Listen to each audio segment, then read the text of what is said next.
মুমিনদেরকে বলা হয়েছে তোমরা কখনো হতাশ হবে না, কারণ তাকদীর লেখা হয়ে গেছে, হতাশ হওয়ার কোনো কারণ নাই।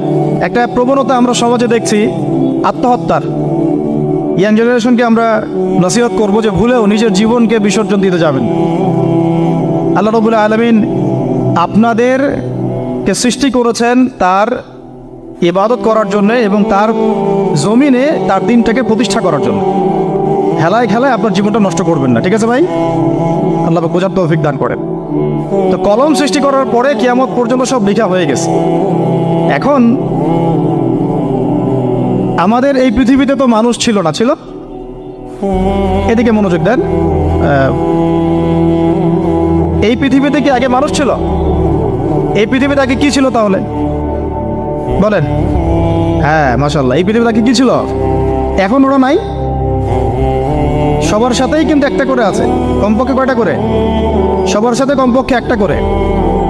আর কোন কোন জায়গা আছে যেখানে জিনের বড় বড় আখড়া আছে। পৃথিবীতে যে জায়গাগুলো থেকে ইসলাম বিরোধী অপতৎপরতাগুলো চলে, ওখানে জিনের আখড়া বেশি। আর কথা বুঝতে পারছেন? তো জিন জাতিকে আল্লাহ পাক ধ্বংস করে দিয়েছেন তাদের পাপের কারণে, আল্লাহ দ্রোহিতার কারণে, অবাধ্যতার কারণে। এখন আল্লাহ রাব্বুল আলামিন ইরাদা করলেন পৃথিবীতে আমাদেরকে সৃষ্টি করবেন, মানে মানুষকে সৃষ্টি করবেন। আল্লাহ পাক তার সমস্ত ফেরেশতাদেরকে একত্রিত করলেন। ঘটনাটা কিন্তু খুব ইন্টারেস্টিং। আমি জানি এখানে ওলামায়ে কেরামও আছেন, তবে আমি সবার জন্য প্রযোজ্য হয় এমন কথা বলারই চেষ্টা করছি, কারণ অনেকে হয়তো এগুলো নাও জানতে পারে। তো আল্লাহ পাকের ভাষায় আমি যদি বলি, আল্লাহ রাব্বুল আলামিন বলছেন, বা'দা আউযু বিল্লাহি মিনাশ শাইতানির রাজীম, ওয়াইয ক্বালা রাব্বুকা লিল মালাইকা ইন্নী জাইলুন ফিল আরদি খলিফা। হে নবী মুহাম্মদ সাল্লাল্লাহু আলাইহি ওয়াসাল্লাম, তুমি স্মরণ করো সেই সময়ের কথা যখন আল্লাহ তোমার রব সমস্ত ফেরেশতাদেরকে ডেকে বলেছিলেন যে ইন্নী জাইলুন ফিল আরদি খলিফা, আমি জমিনে মানে পৃথিবীতে আমার খলিফা পাঠাতে চাই। কি পাঠাতে চাই? আরো জোরে বলেন। আল্লাহ পাক বলেননি পৃথিবীতে মানুষ পাঠাতে চাই, পৃথিবীতে নতুন কোনো মাখলুক পাঠাতে চাই। আমাদেরকে আল্লাহ পাক সম্মানের শব্দে সম্মানিত করেছেন, বিশেষায়িত করেছেন। আমাদেরকে বলেছেন আমরা আল্লাহর খলিফা, আমরা আল্লাহর খলিফা। এখন আমরা আল্লাহর খলিফা, কিন্তু পৃথিবীতে মানুষ খিলাফা শব্দ সহ্য করতে পারে। হ্যাঁ, কি অদ্ভুত না? এটা কোরআনের কি শেষের দিকে আছে না প্রথম দিকে আছে? সূরা বাকারার একদম শুরুর থেকে 3, 4, 5টা পৃষ্ঠা উল্টালে দেখবেন এই একটা আছে। তো কোরআন তাহলে শুরু থেকে কখনো খুলেও দেখেনি সে ব্যক্তি। প্রমাণ হলো এটা, সে খুলেও দেখে নাই, অথবা দেখলেও সে এড়িয়ে গেছে। আল্লাহ পাক আমাদেরকে বললেন যে পৃথিবীতে আমি আমার খলিফা পাঠাতে চাই। তাহলে আদম আলাইহিস সালামকে আল্লাহ পাক মুহাব্বতের শব্দে, সম্মানের শব্দে বিশেষায়িত করলেন কি বলে?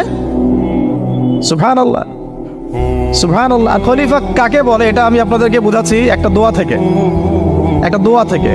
এই যে গাড়িতে করে আমরা বাসা থেকে আসলাম বা যখন কোনো সফরে যাই, আমরা একটা দোয়া পড়ি, সুবহানাল্লাযী সাখখারা লানা হাযা ওয়া মা কুন্না লাহু মুকরিনিন ওয়া ইন্না ইলা রাব্বিনা লামুনকালিবুন। এতটুকু তো পড়ি নাকি ভাই? এগুলো পড়তে হবে। বইমেলায় এসেছি শুধু লেকচার শোনার জন্য না, ছবি তোলার জন্য। আজকে জীবনটা পরিবর্তন করার নিয়াত করে যাইতে হবে, ঠিক আছে ভাই? বই প্রকাশ করা, ছাপানো, বিক্রি করা, লেখা, এর চেয়ে বড় কথা আমার জীবনটা ইলমের আলোয় আলোকিত করা। আমি বই লিখলাম ধরেন একটা, আমার মধ্যে সেই আমল নাই, লাভ নাই। লাভ আছে? আমি বই ছাপাইছি 100, 200, 500, 1000, আমি নিজেই আমল করি না, হবে? আগে আমল জরুরি। ইলমের সাথে আমলটা খুব বেশি জরুরি। আলেম তাকেই বলা হয় যে ইলম অনুযায়ী আমল করে। তাহলে আল্লাহ পাক বলেন, লিমা তাকুলুনা মা লা তাফআলুন, তোমরা এমন কথা কেন বলো যে আমল নিজেরাই করো না? কাবুরা মাকতান ইনদাল্লাহ আন তাকুলু মা লা তাফআলুন, আল্লাহর কাছে সবচেয়ে গর্হিত একটা অপরাধ, তোমরা একটা কথা বলবা কিন্তু আমল করবা না। তো দোয়াটা মুখস্থ করবেন। এই দোয়ার নিচে একটা অংশ আছে, আল্লাহুম্মা আনতা সাহিবু বিস সাফারি। আমার কথাটা শুনেন, খলিফার অর্থটা বুঝেন। অনেকে তো অনেকভাবে ব্যাখ্যা করে আর কি। আল্লাহুম্মা আনতা সাহিবু ফিস সাফারি, আল্লাহ তুমি এই সফরে আমার সাথী। সফরে বের হওয়ার সময় দোয়া পড়ছি আমরা, আল্লাহুম্মা আনতা সাহিবু ফিস সাফারি, আল্লাহ তুমি এই সফরে আমার সাথী। ওয়াল খলিফাতু ফিল আহলি ওয়া মালি, আল্লাহ আমি তো বাসায় নাই, আমার বাসার আহাল মালের খলিফা হচ্ছে তুমি আল্লাহ। তাহলে খলিফা শব্দতে কি বুঝলেন? আল্লাহ আমার বাসার আহাল মালের খলিফা মানে কি? আমার স্থলাভিষিক্ত তুমি আল্লাহ, আমি ওখানে নাই বাসায়, আমি সফরে বের হয়ে গেছি, আমার স্ত্রী, আমার সন্তান, আমার মাল, আমার জান, এগুলোর দায়িত্ব তোমার, তুমি খলিফা।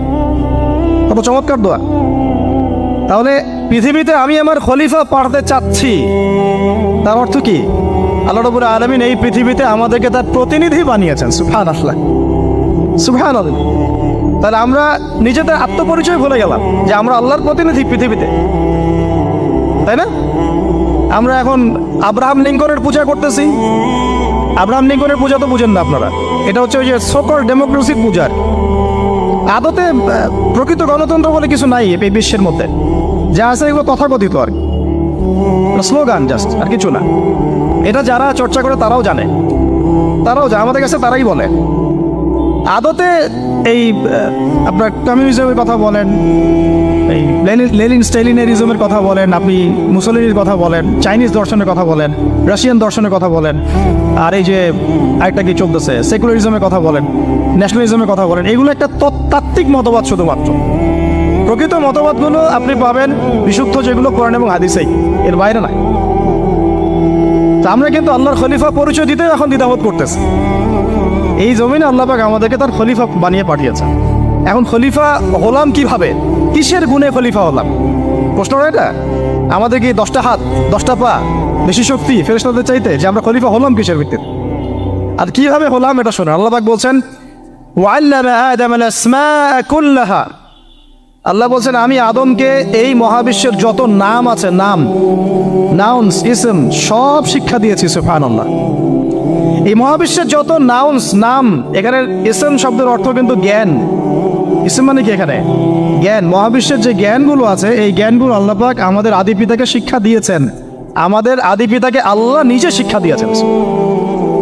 সৃষ্টিগতভাবে আমরা জ্ঞানী ছিলাম না, আল্লাহ পাক আমাদেরকে জ্ঞান শিক্ষা দিয়েছেন। আমরা ফিলোসফির বইগুলো খুললে দেখবেন ওখানে বুদ্ধিবাদ নামে একটা মতবাদ আছে। মানে তারা বলে যে মানুষ সৃষ্টিগতভাবেই একজন বুদ্ধিদীপ্ত প্রাণী। এটা ভুল কনসেপ্ট। সৃষ্টিগতভাবে আমাদের মধ্যে জ্ঞান ছিল না, আল্লাহ পাক আমাদেরকে জ্ঞান শিক্ষা দিয়েছেন। কথা বুঝতে পারছেন? একটা মতবাদ তাদের আছে অভিজ্ঞতাবাদ, মানে মানুষ অভিজ্ঞতা থেকেই শিখে। আরেকটা আছে সমন্বয় মতবাদ, আপনারা তো এগুলো অনেকে পড়েছেন হয়তো।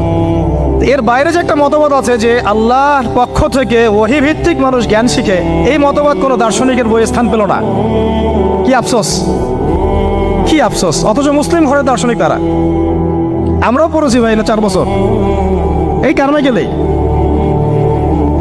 কি আফসোস, আল্লাহ পাকের ওহীর পক্ষ থেকে যে জ্ঞান আসতে পারে এইটা কনসেপ্টই নাই। অথচ এখানে কোরআনে আল্লাহ পাক বলছেন ওয়াল্লামা আদামাল আসমাআ কুল্লাহা, আমি আল্লাহ আদমকে সমস্ত নাম শিক্ষা দিয়েছি। সুবহানাল্লাহ। এরপরে এই যে জ্ঞান আদম আলাইহিস সালামকে আল্লাহ পাক শিক্ষা দিলেন, এর ফলশ্রুতিতেই আল্লাহ পাক বললেন যে ওয়াইয কুলনা লিল মালাইকা উসজুদু লি আদম, হে ফেরেশতারা তোমরা এখন আদমকে সিজদা করো। কি ফেরেশতাদেরকে দিয়ে আল্লাহ পাক আমাদের পিতাকে সিজদা করালেন কিসের মানদণ্ডে? কিসের কারণে? জ্ঞানের কারণে। জ্ঞানের কারণে ফেরেশতাদেরকে আল্লাহ পাক বললেন যে এই নামগুলো বলে দাও তো তোমরা। তারা বলতে পারলো না। তারা বললো লা ইলম আল্লাহুম্মা লা ইলমা লানা ইল্লা মা আল্লামতানা।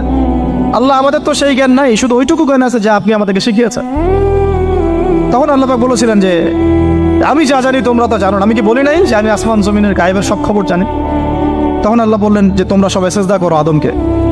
তাহলে আমাদের পিতাকে খলিফা করা হলো, জ্ঞান শেখানো হলো, আল্লাহ পাক নিজে শেখালেন, ফেরেশতা মণ্ডলীদের দিয়ে সিজদা পর্যন্ত করালেন। কিসের মানদণ্ডে? আরো আসতে বলেন, জ্ঞানের মানদণ্ডে। এখন যদি আমরা একটু প্রশ্ন ছুড়ে দেই নিজ নিজ বিবেকে, আমরা কি সেই ওহীর 10টা সূরাও শিখেছি? 10টা পারা কি পড়া হয়েছে কখনো? 10টা সূরারও কি অর্থ জানি? অনেকে তো 10টা আয়াতের অর্থ জানি না। আমরা কি সেই ওহীর 10টা হাদিস শিখেছি? তাহলে আমরা কোথায় সম্মান খুঁজতেছি? পশ্চিমাদের কাছে? বলেন। সত্যি সবচেয়ে আফসোস লাগে আমার একটা জিনিস, যে মুসলিমরা আমরা এখন আমাদের আত্মপরিচয় ভুলে যাচ্ছি, আর আল্লাহ পাক আমাদেরকে যেখানে সম্মান রেখেছেন ওইখানে সম্মান না খুঁজে আমরা অন্যের দাসত্বের সম্মান খুঁজতেছি। আল্লাহ আমাদেরকে বোঝার তৌফিক দান করেন। এটা অজ্ঞতার কারণে হচ্ছে। আমাদের কাজ তাদেরকে সচেতন করা বা তাদেরকে মেসেজ পৌঁছে দেয়া।